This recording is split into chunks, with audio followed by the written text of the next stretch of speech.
Hey folks, welcome back to the channel and happy Wednesday. So today we're talking Styx. And this show reminded me of why I love doing the show. A reason to go back and maybe listen to tracks or albums that I haven't listened to in years and listen to albums that I had never listened to at all, newer releases and such, and just to reacquaint myself with some absolutely fantastic music. And my God, Styx is just, I forgot how great they were. And this, doing the research for the show, totally reminded me again of how incredible this band is. So, to help me in picking our favorite 5 records from this amazing band, I have with me Mr. Pete Pardo. Hey, Pete, how's it going? What's going on, Hack? How are you? I'm doing well, man. I'm doing well. I am pumped because this is a band back in the day. You heard them on the radio all the time, and I remember listening to those records, and then I haven't listened to Styx in ages, and then you kind of forget, right? And I was saying, like, one of the great things about doing these shows is you go back and you reacquaint yourself with these bands that like you haven't listened to in years, and you're like, my God, these guys were incredible. Like, I'm just over the moon. Like, I am, I can listen to these records over and over and over again. I mean, they're just, I mean, this band, it's like you got the prog element happening, right? You got some really, really straight up amazing rock. There's some really good pop hooks, crazy good songwriting. You got 3 lead singers. Like, holy shit! Like, Yeah. these guys were like the whole package. And earlier today, I don't know if you've if there's a lot of their concerts on YouTube, and I watched one from the Paradise Theater tour, and these guys, oh my God, they were just on fire, man. I mean, every song they were playing was amazing. The production, you could tell these guys were just absolutely hitting on all cylinders and just having a blast doing it. It's just a joy to watch. Yeah, there's actually a lot of really good Styx concerts on YouTube. There's one from the late '90s, which was kind of like the big reunion tour with Dennis DeYoung. That's great. And then if you want to watch a really cool one, there's one, I believe it's from 1976. The black and white one. Black and white from Winterland, which is Right. killer. Tommy Shaw just joined the band. That's really, really good. Yeah. There's some really cool stuff to watch. I just want to welcome a few people that have joined us here. Pooh Ninja, nice to see you. There's Gary Joyce, Pete Brown, how are you? Tyler Patterson, nice to see you. Kyle Hummel, hope I'm saying that right. Mitch Heyman, how are you? Vincent Leroy, nice to see you. Lars Guitars, awesome. Got a bunch of folks in here. Let's get Gussie Wells, how you doing? There's Janice. John the Dark Wizard, always shows up for my live streams. Thanks for being here. Table 30, Table 6 looks like. Nice to see you. Cool. Joe DeLenza, nice to see you. Cool. Cushman, New York City. Yeah, so we're talking Styx. So we're gonna go through all the records, and we're gonna pick our top 5. But I always start these the same way. So, Pete, what was your first exposure to this band? So the first time that I can recall was probably, I'm going to say 77 or maybe 78. I was visiting my aunt and uncle and cousin's house in Long Island with my family, and my 2 cousins, both female, one was a year older than me, one was 2 years older than me. They started getting into, I was listening to Kiss at the time, right? So all I was listening to was Kiss. And they turned me on to Queen and Bad Company and David Bowie and a bunch of other bands. And one of them was Styx. And I remember Grand Illusion had just come out. And we were visiting them one summer weekend, and they were like, "Oh, you got to hear this new album we got. It's by this band called Styx." And I'm like, "The fuck do I know? I don't know Styx. I know Kiss. I don't know anything else. I don't care about anything else, right?" And they played that for me, and I was blown away. And then shortly thereafter, I went out and bought that, and then I bought Pieces of Eight, and I was completely hooked. So probably, I mean, I must have been either 11 or 12 years old, right? 78, 12 and 78. And then I just totally had the bug. And then I remember buying Cornerstone like the day it came out, I had my mother drive me to the department store, the local department store. I sold records to buy that, and I was totally. Yeah. I remember they went and did the big tour. I don't think it was for Cornerstone, but I remember they did the big Paradise Theater tour, like a year or so later. And I remember asking my dad, because this was probably 80, I guess, maybe 81. And Yeah.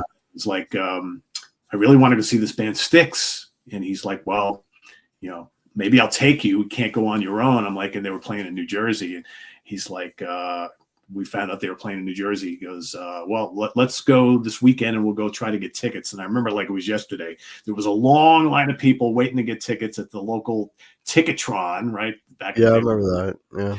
And I remember we literally we waited online for like 2 hours. We got like 2 people from the booth. No. And then the woman goes, sorry, it's sold out. And we were like, what? And I was crushed because I really wanted to go see them so bad. And the funny thing is, that was like the one opportunity that I had to go see Styx early on. Yeah. And I didn't get to see them till the early 2000s. So I went all those years being a Styx fan without seeing them live till much, much later, when Dennis was already out of the band and whatnot. So, but I came that close to getting a ticket to the Paradise Theater tour. Didn't quite happen though. Yeah, as far as I know, they're touring right now in the States. Yeah, oh yeah, yeah. And I tell you, I've seen them a bunch of times in more recent years. They still bring it. They're so good live. I saw them last summer. I'm probably going to go see them again this year because they're doing the headline show up in Albany, and then they're also opening up for Joe Bonamassa on the summer circuit. So, oh, really? That's yeah. And I love Joe, so yeah. I may go see that one so I can catch them both at the same time, and that's an outdoor show, so that should be kind of fun. So we'll see. But they're great live. Really, really yeah. Good. Man, Joe Bonamassa and Styx, I'd be all over that. Yeah, that sounds really, really cool. Yeah, for me it was I had a friend of mine that had a copy of Pieces of 8. And I listened to that and I'm like, it's just, again, same age roughly. All I listened to was Kiss, and I'm listening to this band and it's like I mean, it's a culture shock, right? Going from Kiss to like a band like Styx, it's the same thing as like when you go from listening to Kiss to going to listen to this like Rush album or something. It's this culture shock of all this other, music, right? And plus, I mean, they got so much radio play and all that sort of thing, and it's like, man, so many good songs and just but I didn't appreciate it as much then, but now that I play a bit of music myself and all this, and now I listen to it with a little more educated ear, and you really appreciate what these guys were pulling off back then. Like just the songwriting, the musical chops that these guys had, the harmonies, like, oh my God, they were almost like an American version of Queen, kind of, like sort of in the same kind of genre, right? Yeah, they scratched a lot of itches, right? Because I think that's what I really appreciate so much about the band. You mentioned it before. They do hard rock, they do prog, they do straight up rock, they do boogie, they do pop. They've got 3 singers. I mean, even now they still have 3 great singers. You got amazing keyboards, 2 kick-ass guitar players, a great rhythm section. Yeah, a lot of great albums. And I think I have found that I like and appreciate them even more as I've gotten older, because I think now, back then, I would listen to Pieces of 8 and Grand Illusion and a couple others over and over and over again, but I didn't pay a lot of attention to some of the other albums, and they've got some really good recent albums, and I've really gotten into the old albums. So now to me, it's like Styx has this really large catalog of some great albums that, maybe have a stinker or two, but for the most part, there's some really, really good albums in this catalog and a lot of really great songs. So yeah, definitely. All right, so we're gonna do our top 5. We're gonna start from number 5 and work our way up. So we're gonna start with Pete. So what is your number 5 favorite Styx record? All right, I hate to do this to you, Hack, but I decided I was going to pull a mulligan today because I couldn't make a decision on number 5. Okay. I just couldn't do it, so I'm going to go with Man of Miracles, which is okay, right there, tied with Cornerstone. And all right. I was going to pick Cornerstone, And then I'm like, I have found like Man of Miracles has been growing on me like fungus over the last like decade or so. And it's just got some great songs on here. It's heavy. It's got rock and roll feeling on it. It's got the great Evil Eyes, the killer title track, Man of Miracles, which to me sounds like Deep Purple meets Uriah Heep. Golden Lark is great. It's just a really good rockin' album, and I really dig it a lot. So I was like, I wanted to kind of squeeze that in here for folks who may be watching who never listened to Man of Miracles, or Serpent is Rising is really good too. But Yes. I had to put Cornerstone in here because this was an album, even though it's probably not as good as my top 4, but there's some great songs on here. And this is Styx, I think, a little bit more on the pop side. I mean, it's got Yes. Lights is great. Why Me is great. You got Babe. I never need to hear Babe again, but it is a great song, right? But then the great Never Say Never on the River is great. Eddie is hard rocking. Love in the Midnight is great. Borrowed Time. I mean, it's some really great tracks on here. It's produced really well. And I think this just shows like the songwriting skills of all the guys in the band, because it's very varied, like a lot of their albums are. There's lots of flavors on here and whatnot. So, and I remember this was a really big album for me when I was a kid. So I wanted to include that. But yeah, Man of Miracles, definitely kick-ass stuff there. Man of Miracles and Cornerstone. Okay. Well, my number 5 is just the one record, and it's this one right here. Aha. Equinox. Yeah, this was the last time. I'm going to say his name wrong. Was it John Kurlewski?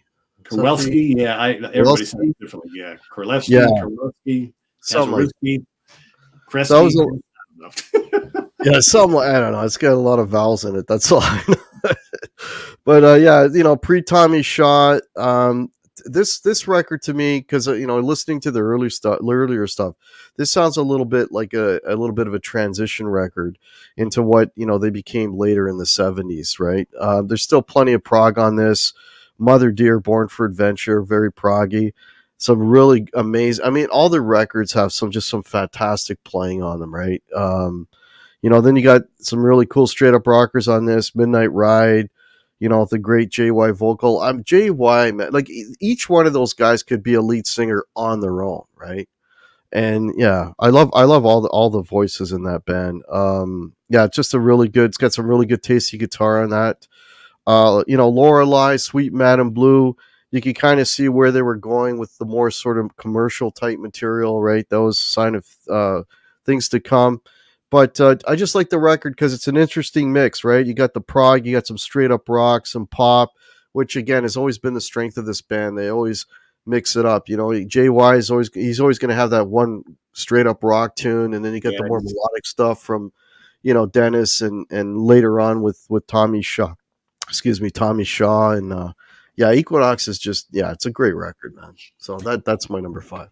What's really interesting about JY is that before Tommy joined the band, I mean, JY sang 50% of the songs, and on a couple of the early albums, even more than that. So he was one of the main voices in the band. And then his role got lessened a little bit in the vocal department once Tommy kind of rose to prominence in the band. But, still all throughout later years, you would get at least one, if not two, JY vocals on every album. Yeah, I noticed that. When I was running through. Yeah, he'd always have one or two. He was like the George Harrison after a while. Yeah. He was always the big rocker guy. He's always the guy that would have the cranking heavy rock song on. Yeah. All right, my number 4, my number 3 have always flip-flopped for me. I'm going to go with Tommy's debut in the band, Crystal Ball, which I think is a magnificent album. To me, my top 4 are like drop-dead classics. Mademoiselle is such a great song. Jennifer is great. The title track is one of my favorite Styx songs. Crystal Ball is, is there any better debut in a, notable band any better than Tommy Shaw's debut with this band? I mean, he just came into this band and he was a nobody, and now he became overnight a somebody. I mean, such a talented guy. Yeah. This old man is terrific. Great vocal Dennis on that. And I love Claire de Lune Ballerina, the ending, like epic. It's like Queen. It reminds me of Queen when I listen to it. It's just so amazing. And that vocal from Dennis is just killer. This is good because it's got heavy rockers, it's got the prog, it's got the pop, it's got the theatricalness of Styx all in one. And what an album cover. I mean, how cool is that? Yeah. That's my number 4. Could be higher. Some days it's higher. Today it's number 4. Dennis's vocals to me always reminded me. He sounds like a Broadway singer. Oh yeah, for sure. Yeah. That's what he's got that sort because you could tell like just pipes and range and power and whatever, and he's always pitch perfect. Theatricality thing. He's got that, like him and Freddie Mercury had that kind of that thing to their voice, you know. Yeah, like I could sing the phone book, man. He had one of those voices, right? Yeah. So for me, my number 4, Paradise Theater, 1981. Oh man, what a killer freaking record! I mean, of all of their records, this was the most commercially successful. It's great. It's got so many hooks, so many catchy melodies. It's got a shit ton of their hits on there. The title cut, Too Much Time on My Hands, The Best of Times, just top to bottom. It's just a very, very solid album. Again, with some great playing, some great harmonies, and great songwriting. Tommy Shaw is right in there with Dennis in terms of writing great songs. Like those guys were just perfectly matched in that band, in terms of the quality of the material that they were putting out. The guitar tones on this record, like that's one thing I noticed on the record. Their guitar tones were killer, like just absolutely killer. And Tommy's solo on Too Much Time on My Hands is just, you could tell his style from JY. JY was Very different. Yeah. very blues rocky, eh? Like he kind of, you know what I mean? He's very that 70s blues rock kind of thing. Whereas Tommy was a little more melodic playing, a little more fleshed out. Not that he was any better. I love them both, but you could tell their styles were different, and they complemented each other nicely. You know, the solo on Snowblind is great. That's a JY solo that I love on this record. And JY's rocker on this half penny, two penny. Yeah. That's for me. That's the hidden gem on this, and sung by him. Got a fantastic solo, and the tag out on that song is just fantastic. Just yeah.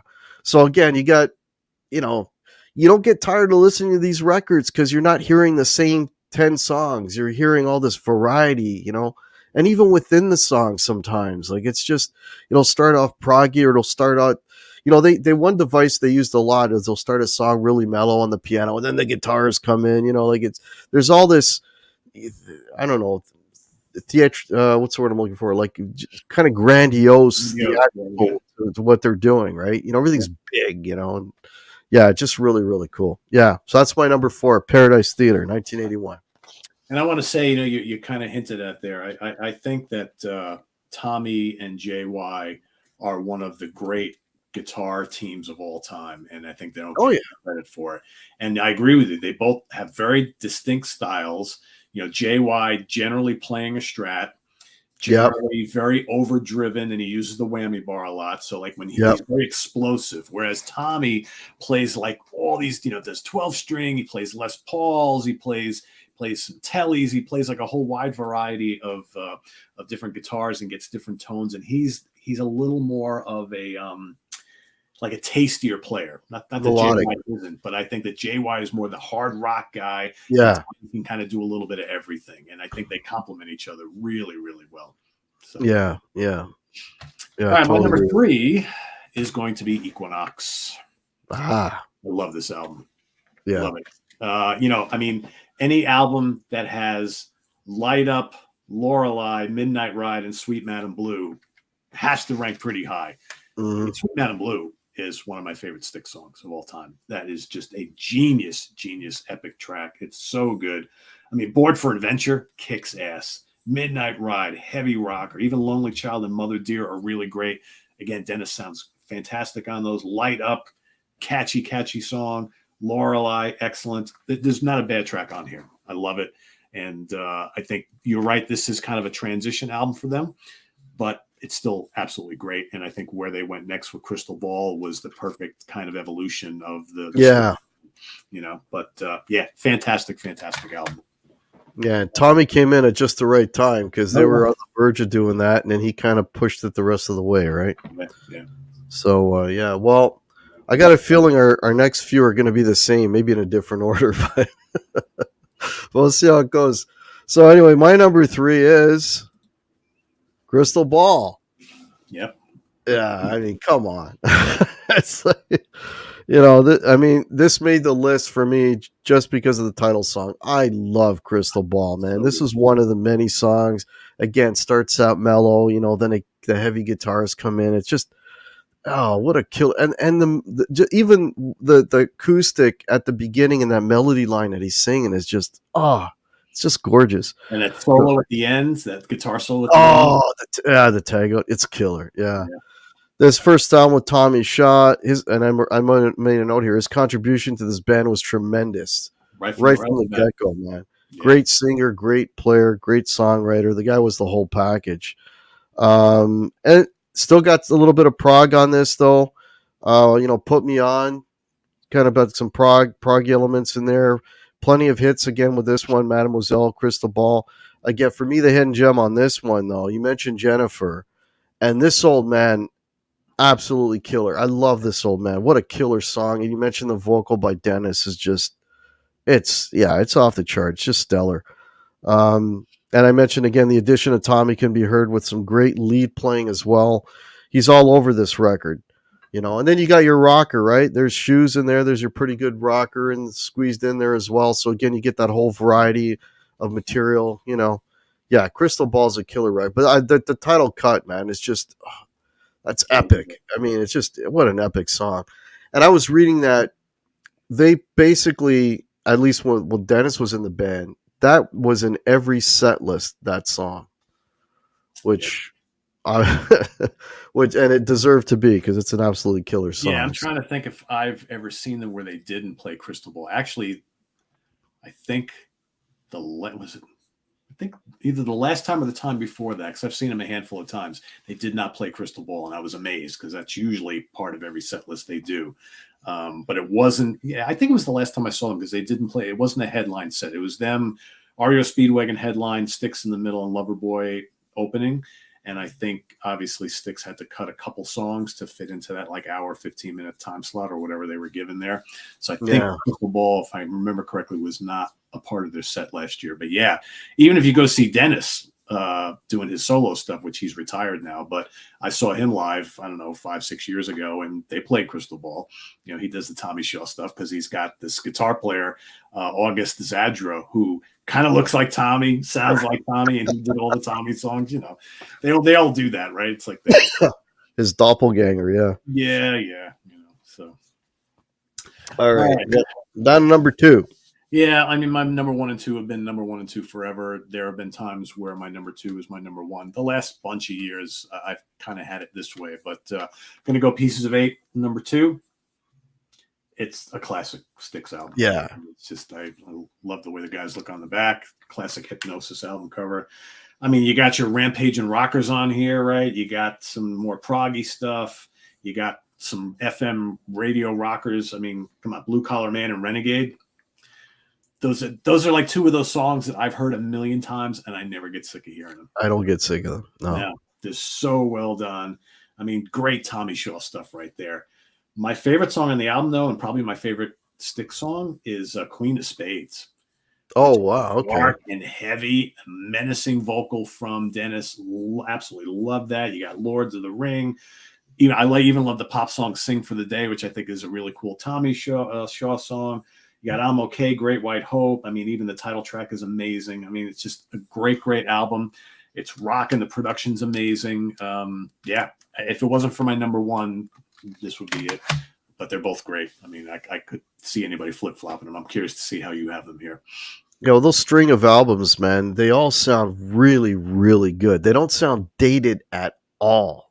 They all hold up really, really well. And it's funny when you really look at it. I was doing this a couple months ago.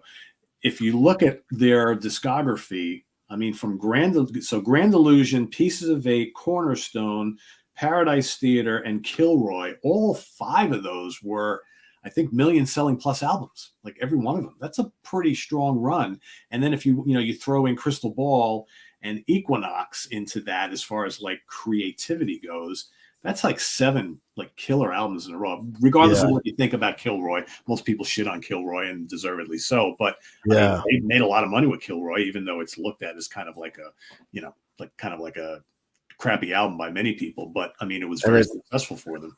It's that one's so the what I just mentioned about dated. That one sounds really dated. Yeah, yeah, they were kind of reaching at that point in that era. Yeah, that I one. mean, Yeah, yeah, it is hey, what they it tried it, right? is. Yeah. They gave it a go, But yeah, that was kind of the kiss of death there. But anyways, Kiss has got the Elder, they got Kilroy. Yeah, a lot of bands have them. So my number two is Grand Illusion, 1977. The opening track, right off the bat, absolute killer. Prog meets pop, and these guys did it so well, made it just so commercial, so hooky, so catchy. I mean, this album. I was talking about the grandiose feel. This one has a real grandiose feel. Oh, This yeah. record, when I'm listening to it, to me, it sounds like these are guys at the absolute top of their game at this point. It's like they can do no wrong. You know what I mean? That you can feel the confidence in the grooves, on this record, right? It's got some of, and I haven't mentioned this, but Dennis. Okay, much talked about his vocals, but his keyboard playing on this is absolutely incredible. What Yeah. a crazy good keyboard player he is, Oh, man. he is. Yeah, for sure. I mean, outside of the hits on this, that are fantastic, there's two tracks on this that really stand out for me. One being Fooling Yourself, Angry Young Man. What an amazing, again, got that whole proggy intro thing, just a really, really cool song. Really good musically, taste of prog mixed with some absolutely beautiful melodies and hooks. And the other song that I totally, absolutely love on this is Miss America. What a killer track with that sort of, I don't know, JY singing it, but he's got that kind of that sarcasm in his voice as he's singing it, and the chorus on that is just absolutely epic. When the other guys come in on the backups, on pretty much every song, Yeah. as soon as the other guys join on backups, the song it just elevates it incredibly well. The instrumental break on that is really cool. The whole song just rocks. Just a fantastic record, man. These 1977 Styx is like, for me, that was like their pinnacle right there. They were the kings of the mountain at that point. Everything they were coming up with was just like you say. They had that run, right? That run of records from like Equinox onward. That was just, I mean, they were just outdoing themselves. It was amazing, amazing run. But yeah, that's my number two, Grand Illusion. And you make a great point about the backing vocals. And one of the things I like about this band a lot is that, so let's say we'll use Miss America for an example. So you've got JY singing lead, but then when the backing vocals come in, you can hear it's Dennis and Tommy. Sometimes Yeah, when they do the backing vocals, it just sounds like this mishmash of, and you're not really sure who's actually doing it. In this band, you always hear, if it's Tommy singing, you hear JY and Dennis, right, doing the backing vocals. They don't do this because I think they're always thought, well, how are we going to recreate this stuff live, right? And they were able to do that. So yeah, really, really cool stuff. The vocally, this band is just so good. And how about that guitar riff in Miss America, huh? yeah, that's a Look at cool the riff. beginning. Dun, dun, dun. Yeah, Genius. yeah, Yeah. So that's my number one, obviously. Yeah, this is an amazing, amazing record. And I think that over time, I've grown to love the deep tracks just as much as the hits on here. yeah. Castle Walls, probably the greatest prog song they ever did. It's so majestic and grandiose. And then Man in the Wilderness, amazing. And the keyboards, Dennis's synthesizers on this album are off the charts great. Yeah. Miss America is a great rocker. Superstars is so good. Oh, Superstar's killer too. Yeah. I mean, Come Sail Away, that's like one of their biggest songs ever. I mean, that's classic, but I agree with you. Grand Illusion, the title track, is amazing. Yeah. I think Fooling Yourself, the Angry Young Man, is such a well-written song. I mean, that's textbook classic Tommy Shaw 101 songwriting right there. The vocals are great, and that guy can still sing today, just as good as he did back then. He's such nice. an amazing musician, Tommy Shaw is. And yeah, that's Fooling Yourself is so great. I love this album, top to bottom. It's absolutely perfect and an absolute drop dead classic of the last 45 plus years. So that's my number one. Yeah, Well, I just talked about it. That's a killer record. Well, we're pretty close because my number one is Pieces of Eight. Can't argue that at all. Oh my god! Oh No. my god! 1978. This has my favorite. This is my favorite Styx song, "Blue Collar Man, Long Blue Nights." Collar Man is amazing. It's a Holy top shit! five. You were saying like you heard it a million times, and yeah, that and Renegade is the other one too that I could hear over and over again. I mean, yeah, it had to be my number one, but my like I said, these my top three here are almost interchangeable, really, because they're all three such good, strong albums, and they're all classics. You know, the opener on this record, "Great White Hope," another JY vocal, just a great rocker. You know, I also dig. I like "I'm Okay," "Sing for the Day," "Lords of the Ring." You mentioned, you know, really, really, there's not a dog on this record. There's no duds. Everything is killer on this record. You know, and the only reason this is at the moment my number one is because for me, I think it has the most consistency in terms of the songs. Like, because there are no duds. Every song, I love every track on this. I love the variety. I love the prog elements again. I love the melodies, the catchy hooks, all of that. It's just it's the perfect album. This is the album that you can put on and you just let it go. I mean, it's every song grabs you, you know, in one way or another. And there's no ear fatigue because there's a lot going on all the time. You get all that amazing variety, you know. Yeah, that's my number one. So, we often joke, like guitar players, we often joke how a lot of times we will walk around or whatever and we're humming like guitar riffs and guitar licks in our head. Yeah. I got to ask you, Hack, how many times have you started humming? Yeah, yeah, yeah, all the time, exactly. right? It's like Yeah, it's like the smoke on the water of like hard rock keyboard playing. it is. It I don't is. know, It is. amazing stuff. Yeah, and I mean, and I love that. You know, we talked about this a while back, and I mentioned that I wasn't a big fan of keyboards in hard rock bands, right? Um, but when the keyboards are playing like either the main riff or they're playing an accompanying part, I dig it. And one thing about Styx and why I love the keyboards in Styx is because Dennis Young isn't just doubling what the riff is. He's not doubling it. He's playing another part, or he is the main riff in this case, right? You know Yeah. what I mean? It's driving the song. You know, the I'm gonna pick on Bon Jovi here for a minute, right? But you know, that's the Bon Jovi school is where he's just going to double the riff on the keyboard, and what that does to me is it makes the guitar limp. It kills the punch of the guitar if you got a keyboard sitting there doing the same thing. But Styx never did this. Styx always had, you know, it was a different part, and I'm telling, and I'm a guitar player, and I'm digging hit when he's soloing on the keyboard. I'm actually digging that. I'm like, man, that's like that's a crazy good lead, you Yeah. know. And there's not a lot of keyboard players that'll play a solo where I'm not thinking that should be a guitar, but this guy's doing it, and I'm digging it, man. That's how good Dennis DeYoung is as a keyboard player, Yeah. Yeah. you I know. do want to put in a little plug for their two most recent albums, which I love a lot, and I think Yeah, he would fall right behind the stuff that we just talked about.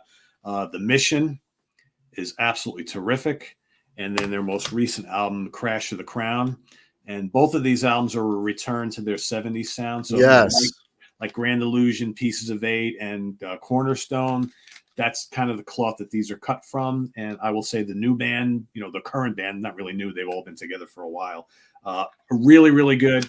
Lawrence Gowan, terrific keyboard player and singer. He kind of does the Dennis part, but he's got his own style and whatnot.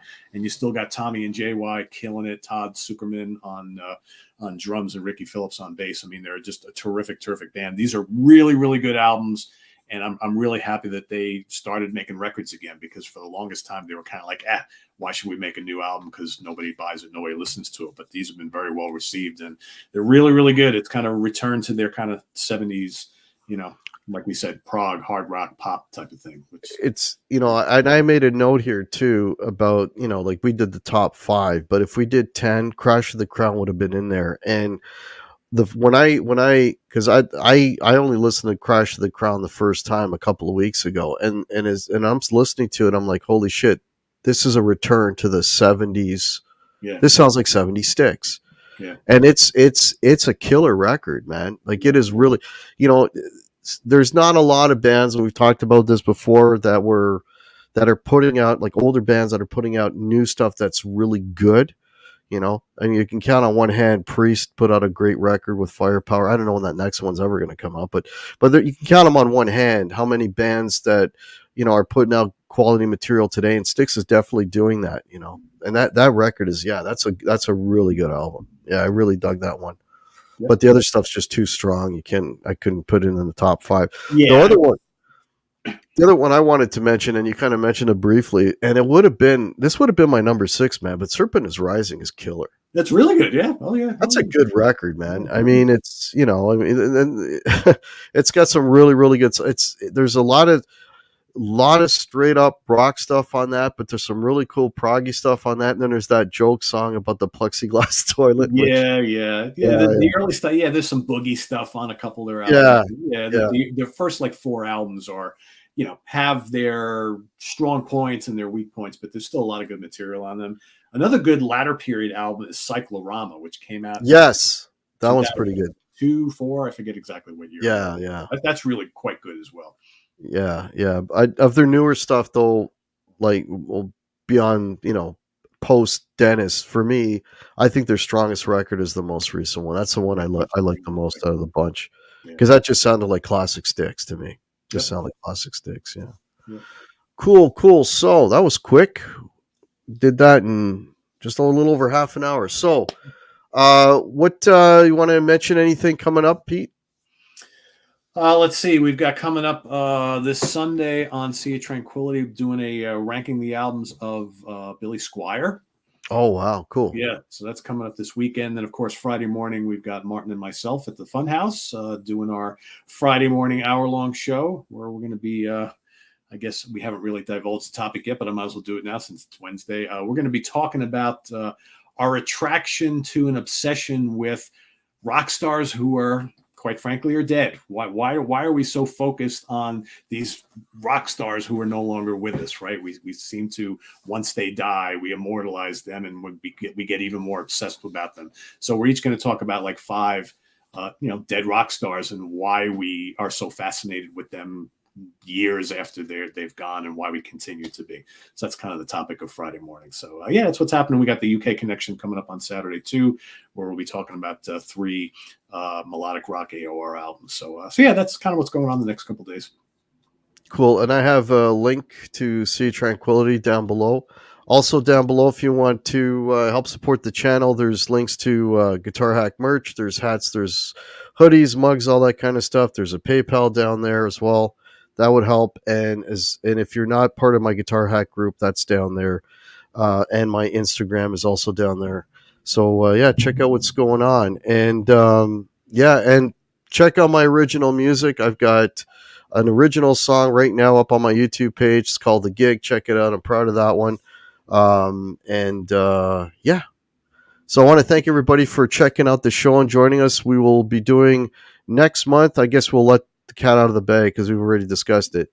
Next month, we are doing a album ranking, not just a top 5, but an album ranking of Peter Gabriel. So that'll be with myself. That'll be with Pete, and Martin will be coming back for that one. So check out that show probably towards the end of next month. So thanks everybody for joining. Pete, hang on for a second. And we'll catch you next month. Cheers. Thanks for watching, everybody.